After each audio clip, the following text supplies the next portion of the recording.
Are you a young adult exploring your options in higher education so you can learn more directly about the career path you are pursuing? I found some alarming information you need to know before pursuing the right path for you, because your teacher or your job recruiter failed to inform you about the path you are about to pursue. Did you know 80% of American employers do not have a degree in the current field they are working in? Did you know student loans are the second largest form of consumer debt in America? Did the value of a degree in higher education lose its value in recent years? By the end of this video, you will have a better judgment of this answer and hopefully see the best path for yourself with the resources I will link in the description of this video. I discovered a podcast that talks about the First Amendment and a company,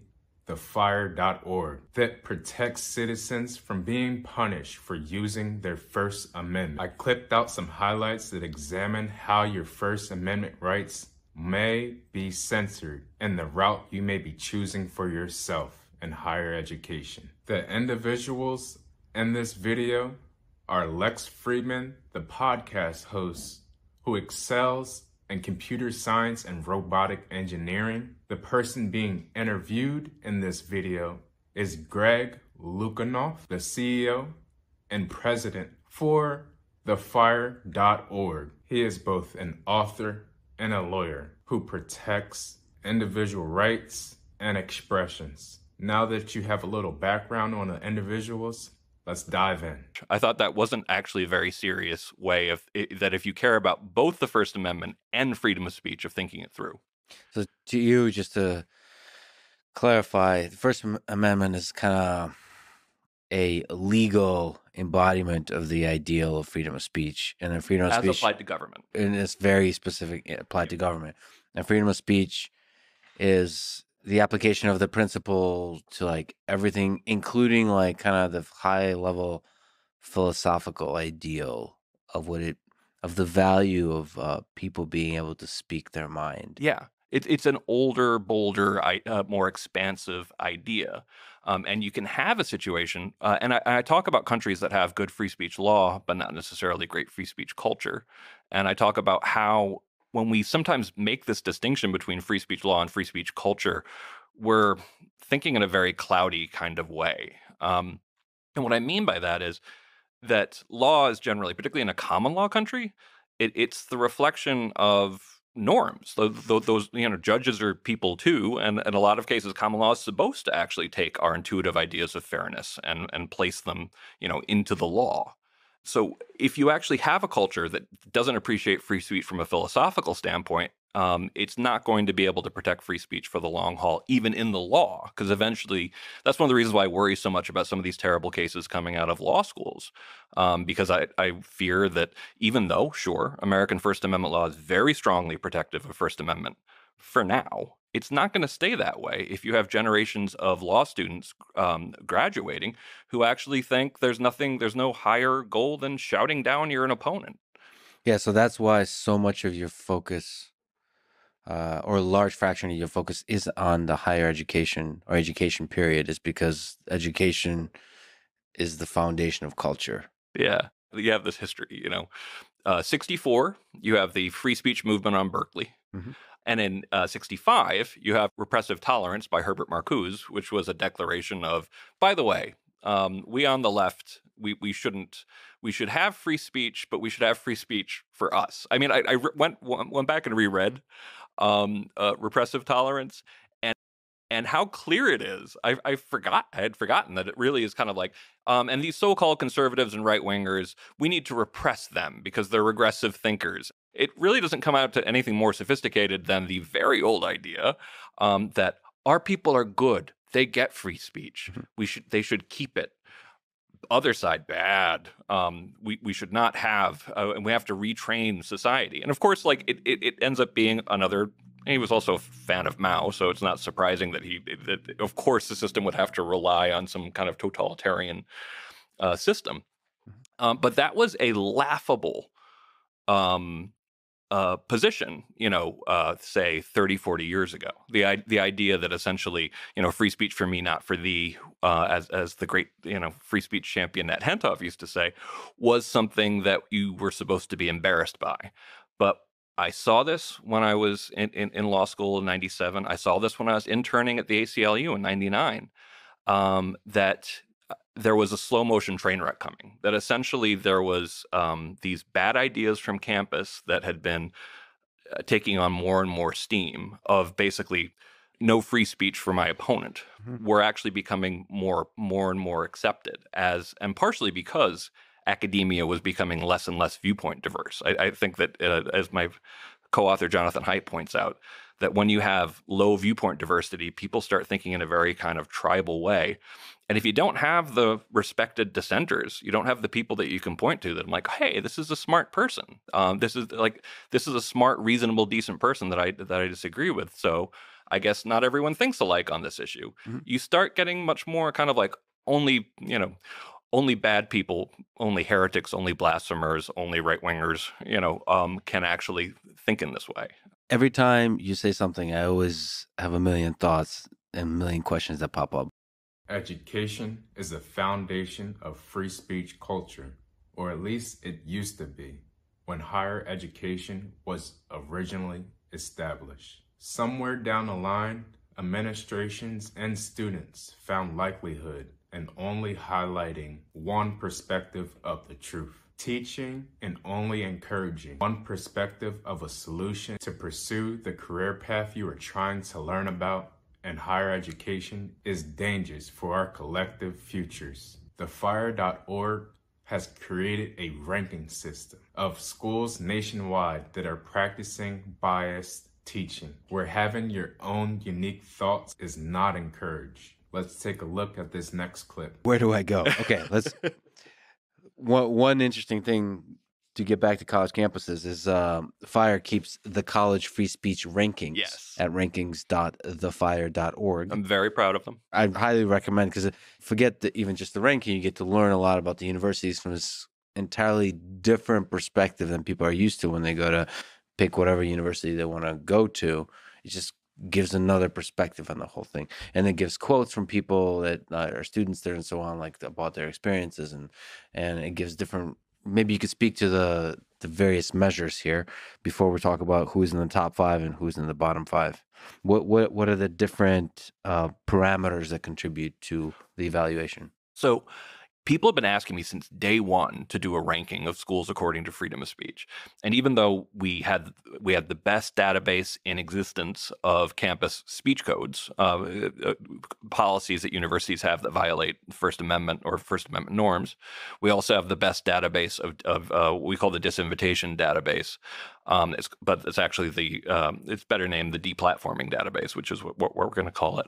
And these are all cases where somebody was invited as a speaker to campus, and they were disinvited. Disinvited or deplatforming also includes shouting down. So they showed up and they couldn't really speak. Yeah, exactly. Right. And so having that, what we really needed in order to have some serious social science to really make a serious argument about what the ranking was to be able to, one, get a better sense of how many professors were actually getting punished during this time. And then the biggest missing element was to be able to ask students directly what the environment was like on that campus for freedom of speech. Are you comfortable disagreeing with each other? Are you comfortable disagreeing with your professors? Do you think violence is acceptable in response to a speaker? Do you think shouting down is okay? Do you think blocking people's access to a speaker is okay? And once we were able to get all those elements together, we first did a test run, I think in 2019, of about 50, and we've been doing it for 4 years now, always trying to make the methodology more and more precise to better reflect the actual environment at particular schools. And this year, the number 1 school was Michigan Technological University, which was a nice surprise. The number 2 school was actually Auburn University, which was nice to see. In the top 10, the most well-known prestigious school is actually UVA, which did really well this year. University of Chicago was not happy that they weren't number 1, but University of Chicago is 13. and they had been number one or in the top three for years prior to that. Really? So can you explain? It's almost surprising. Is it because of like the really strong economics departments and things like this, or what? Why?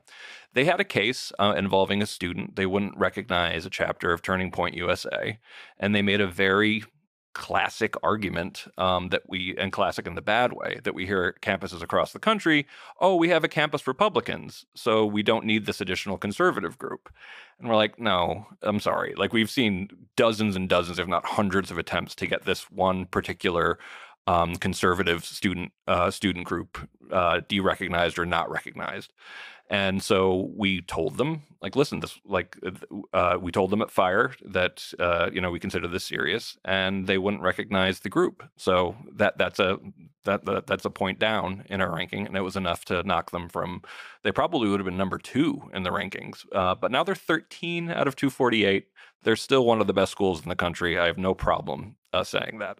The school that did not do so well, at a negative 10.69, negative 10.69, and we rounded up to 0, was Harvard. And Harvard has been not very happy with that result. The only school to receive the abysmal ranking. Yeah. And there are a couple Oh, people. Harvard. Oh, Harvard. And there are a couple people who have actually been really, I think, making a mistake by getting very Harvard sounding, by being like, I've had statisticians look at this and they think your methodology is a joke, and like pointing out, and this case wasn't that important, and that scholar wasn't, that scholar, like one of the arguments against one of the scholars that we counted against them for punishing was that wasn't a very, famous or influential scholar. And I'm kind of like, so your argument seems to be snobbery, like essentially that, like, you're not understanding our methodology, for one thing, and then you're saying that actually that scholar wasn't important enough to count. And by the way, Harvard,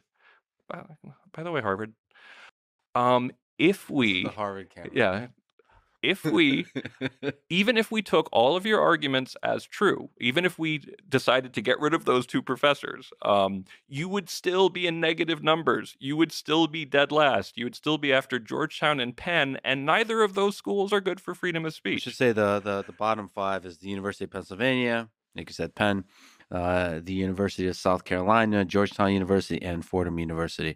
All very well earned. They have so many bad cases at all of those schools. What's the best way to find yourself in the bottom 5 if you're a university? What's the fastest way to that negative, to that 0? A lot of deplatforming. When we looked at the bottom 5, 81% of attempts to get speakers deplatformed were successful at the bottom 5. There were a couple schools, I think Penn included, where every single attempt, every time a student a student group objected to that speaker coming, they canceled this speech. And I think Georgetown was 100% success rate. I think Penn had 100% success rate. I think Harvard did stand up for a couple, but mostly people got deplatformed there as well. So how do you push back on deplatforming? Well, who would do it? Is it other students? Is it faculty? Is it the administration? What's the dynamics of pushing back, of basically, because I imagine some of it is culture, but I imagine every university has a bunch of students who will protest basically every speaker, and it's a question of how you respond to that protest. Well, here's the dirty little secret about like the big change in 2014. And Fire and me and Height have been very clear that the big change that we saw on campus was that for most of my career, students were great on freedom of speech. They were the best constituency for free speech, absolutely unambiguously, until about 2013, 2014. And it was only in 2014 where we had this very, kind of sad for us experience where suddenly students were the ones advocating for deplatforming and new speech codes, kind of in a similar way that they had been doing in, say, like the mid 80s, for example. But here's the dirty little secret. It's not just the students. It's students and administrators, sometimes only a handful of them, though, working together to make to create some of these problems. And this was exactly what happened at Stanford when Kyle Duncan, a Fifth Circuit judge, tried to speak at my alma mater, and a fifth of the class showed up to shout him down. It was a real showing of what was going on, that 10 minutes into the shout down of a Fifth Circuit judge, and I keep on emphasizing that because I'm a constitutional lawyer, Fifth Circuit judges are big deals. They're one level below the Supreme Court. About a fifth of the school shows up to shout him down. After 10 minutes of shouting him down, a DEI administrator, gets up with a prepared speech that she's written. That's a 7-minute long speech where she talks about free speech. Maybe the juice isn't worth the squeeze, and we're at this law school where people could learn to challenge these norms. So it's clear that there was coordination, among some of these administrators. And from talking to students there, they were in meetings, extensive meetings for a long time. They show up, do a shout down, then they take an additional 7 minutes to lecture the speaker on free speech not the juice of free speech not being worth the squeeze. And then for the rest of it, it's just constant heckling after she leaves. This is clearly, and something very similar, happened a number of times at Yale, where it was very clearly administrators were helping along with a lot of these disruptions. So I think every time there is a shout down at a university, the investigation should be, first and foremost, did administrators help create this problem? Did they do anything to stop it? Because I think a lot of what's really going on here is the hyper-bureaucratization of universities, with a lot more ideological people who think of their primary job as basically like policing speech, more or less. Mm-hmm. They're encouraging students. They're encouraging students who have opinions they like. Mm-hmm. To do shout downs. And that's why they really need to investigate this. And it is at Stanford, the administrator who gave the prepared remarks about the juice not being worth the squeeze, she has not been invited back to Stanford. But she's one of the only examples I can think of when these things happen a lot, where an administrator clearly facilitated something that was a shout down or a deplatforming, or resulted in a professor getting fired, or resulted in a student getting expelled, where the administrator has got off scot-free, or probably in some cases even gotten a promotion. And so a small number of administrators, maybe even a single administrator, could participate in the encouraging and the organization, and thereby empower the whole process. And that's something I've seen throughout my entire career. And the only thing is, it's kind of hard to catch this sort of in the act, so to speak. And that's one of the reasons why it's helpful for people to know about this, because there was this amazing case. This was at University of Washington, and we actually featured this in a documentary made in 2015. That came out in 2015, 2016, called Can We Take a Joke? And this was when we started noticing something was changing on campus. We also heard that comedians were saying that they couldn't use their good humor anymore. This was right around the time that Jerry Seinfeld and Chris Rock said that they didn't want to play on campuses because they couldn't be funny. But we featured a case of a comedian who wanted to do a musical called The Passion of the Musical, making fun of the Passion of the Christ, with the stated goal of offending everyone, every group equally. It was very much a South Park mission. Mm-hmm. And it's an unusual case because we actually got documentation of administrators buying tickets for angry students and holding an event where they trained them to jump up in the middle of it and shout, "I'm offended." Like they bought them tickets, they sent them to this thing with the goal of shouting it down. Now, unsurprisingly, when you send an angry group of students to shut down a play, it's not going to end at just, "I'm offended."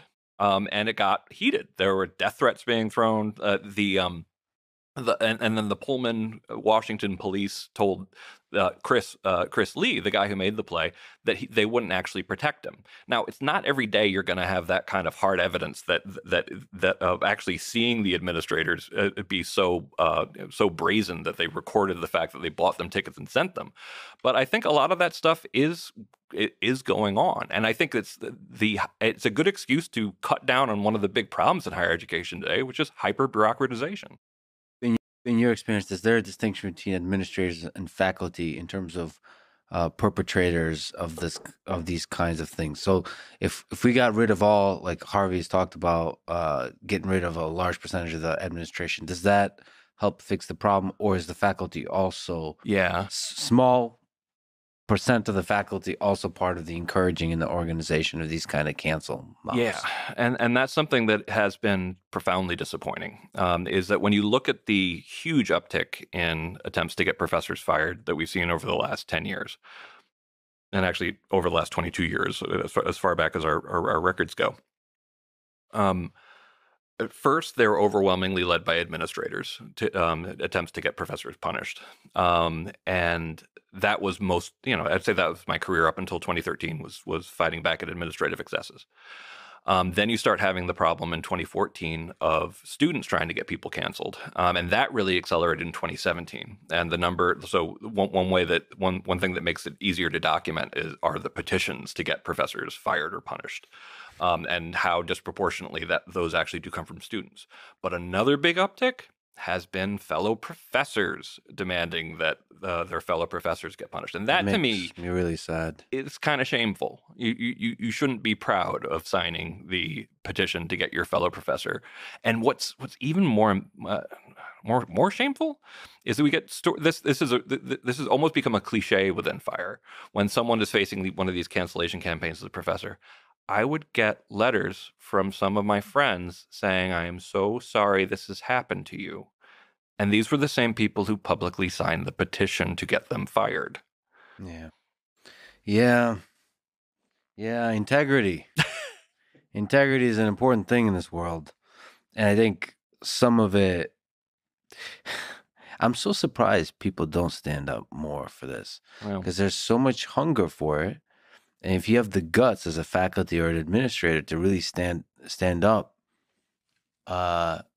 with eloquence, with rigor, with integrity, I feel like it's impossible for anyone to do anything, because there's such a hunger. It's so refreshing. yeah. I think everybody agrees that freedom of speech is a good thing. Oh, I don't. Well, okay, sorry. I don't agree. The majority of people, even at the universities, that there's a hunger, but it's almost like this kind of nervousness around it, because there's a small number of loud voices that are doing the shouting.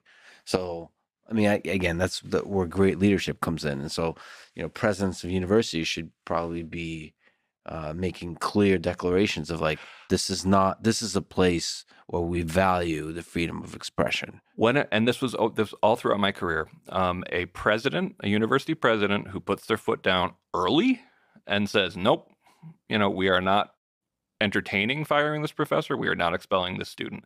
It ends the issue often very fast. Although sometimes, and this is where you can really tell the administrative involvement, students will do things like take over the president's office, and then that takeover will be catered by the university. People will point this out sometimes as being kind of like, oh, it was clearly my friend Sam Abrams, when they tried to get him fired at Sarah Lawrence College. That was one of the times that it was used as kind of like, oh, that was hostile to the university because the students took over the president's office. And I'm like, no, they let them take over the president's office. And I don't know if that was one of the cases in which the takeover was catered, but if there was ever sort of like a sign that's kind of like, yes, this is actually really quite friendly. Well, in some sense, like protesting and having really strong opinions, even like ridiculous, crazy, wild opinions, is a good thing. It's just, it shouldn't lead to actual firing or deplatforming of people. Like, it's good to protest. It's just not good to for a university to support that and take action based on it. And this is one of those like tensions in First Amendment that actually I think has a pretty easy release. Essentially, you absolutely have the right to devote your life to ending freedom of speech and ridiculing it as a concept. And there are people who really can come off as very contemptible about even the philosophy of freedom of speech. And we will defend your right to do that. We will also disagree with you. And if you try to get a professor fired, we will be on the other side of that. Now, I think you had Randy Kennedy, who I love him. I think he's a great guy, but he criticized us for our deplatforming database as saying that students can't protest speakers. I'm like, okay, that's silly. We FIRE as an organization have defended the right to protest all the time. We are constantly defending the rights the rights of protesters. Not believing that the protesters have the right to say this would that would be punishing the speakers. We're not calling for punishing the protesters, but what we are saying is you can't let the protesters win if they're demanding someone be fired for their freedom of speech. So the line there is between protesters protesting and the university taking action based on the protest. Yeah, exactly. And of course, shout downs. That's just mob censorship, and that's something where the university, the way you deal with that tension in First Amendment law is essentially kind of like the one positive duty that the government has. The negative duty, the thing that it's not allowed to do, is censor you. But its positive duty is that if I want to say awful things, or for that matter, great things that aren't popular in a public park, you can't let the crowd just shout me down. You can't allow what's called a heckler's veto. Heckler's veto. That's so interesting because I feel like that comes into play on social media somehow. Totally. Because there's this whole discussion about censorship and freedom of speech, but to me, the carrot question is almost more interesting. Once the freedom of speech is established, is how do you incentivize high quality debate and disagreement? I'm thinking a lot about that. And that's one of the things we talk about in Canceling the American Mind is arguing towards truth.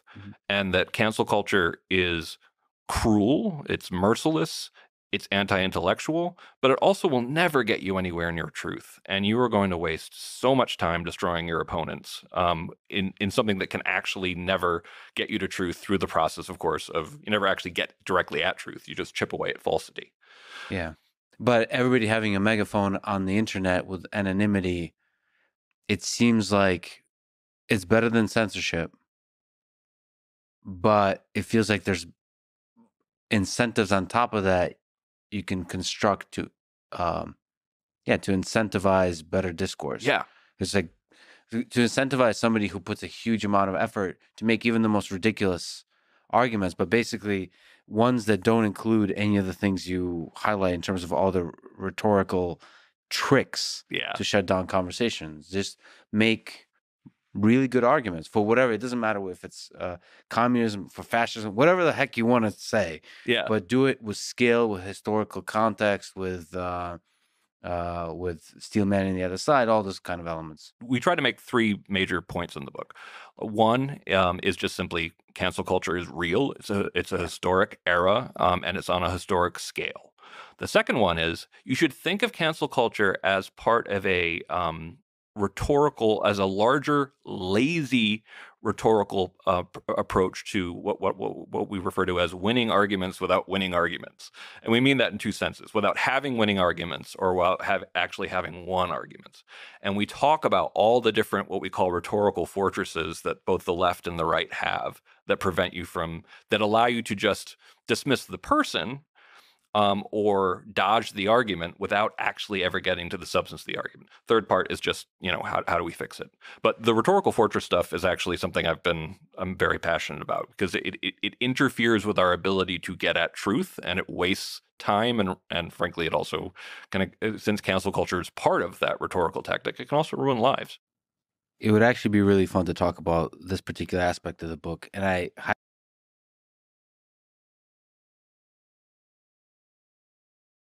Since 2024, more cases like these have gotten worse on higher education campuses. Teachers are showing students only one solution to answer every problem they may come across in every college curriculum. Voicing your opinion is frowned upon and corrected by professors' biased teaching practices. Let's take a look at this ranking system in recent years to see if anything has changed in 2024 and 2025 school year. Okay, opened up the 2025 college free speech ranking. The top of the list is University of Virginia. Let's see what the students have to say about this school. Some professors seem to show very strong personal opinions, and this causes students to think twice before presenting opinions. All right, let's take a look at another school. This school is ranked 8th. Oregon State University. See what one of these students says. I would never voice my beliefs.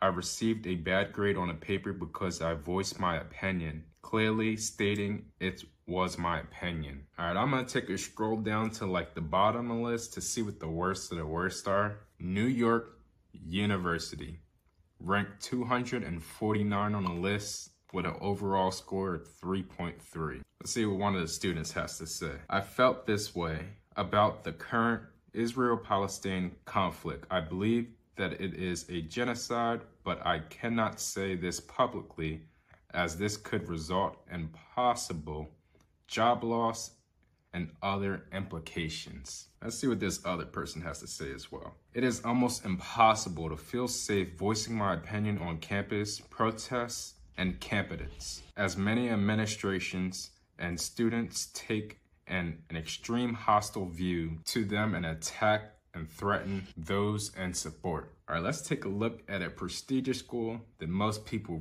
really want to get into, Harvard University, ranked number 251 on the list with an overall of 0. See what one student had to say? Even mentioning being a part of our campus, only conservative newspapers was enough for other peers in my dorm to send verbal threats in my dorm group chat. Not looking too bright. Okay, this last page is warning schools. Schools, you should take precaution before even applying to these schools because freedom of speech is not even allowed in the schools. All right, I'm just gonna read the school name and the ranking they have aside. Pepperdine University, ranking 29. St. Louis University, rank 17. Liberty University, rank 34.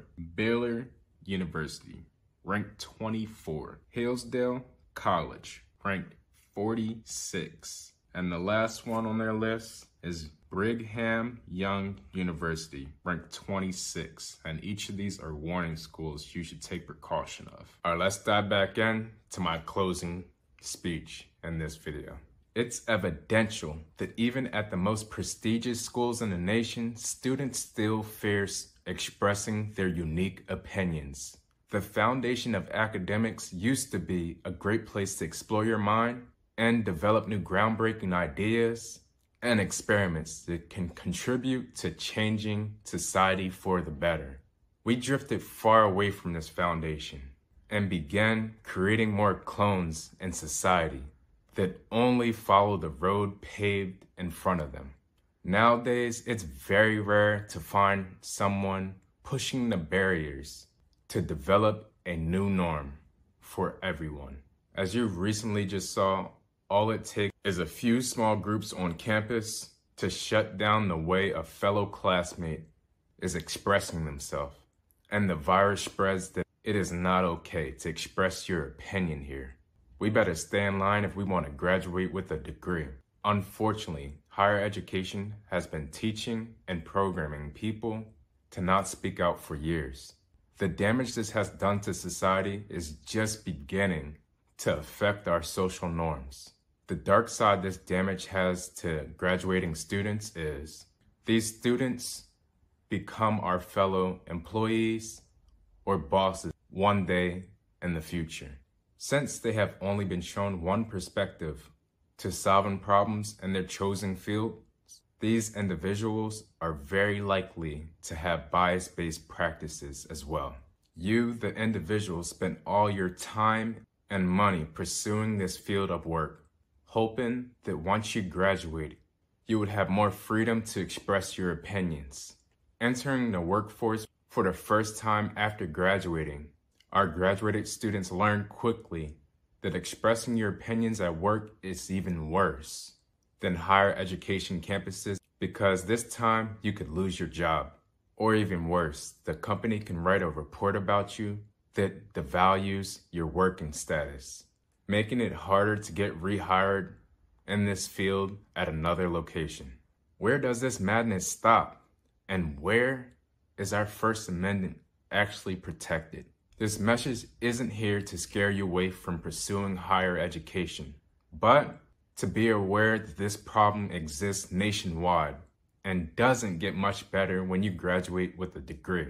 This message is the only way people become more aware that we need a change. Leaving it to the institution to solve this problem will not lead to better results nationwide. At the end of the day, they have a job and they are doing everything to protect their jobs and less to empower our students with free range to express themselves. The best solution we have to change society for the better is to reflect inwards. Judging others based on opinions is a choice. Associating yourself in groups where everyone thinks the same way does not contribute to the change or growth in social norms. Try this for change. Seeking diversity and freedom to express oneself and collaborating with diverse groups is the best way forward. We must let go of our fears to be judged and reflect with the compassion that exists within inside all of us. The change we all want to see starts with you. If anything has resonated here with you in this video, please like, share, and subscribe.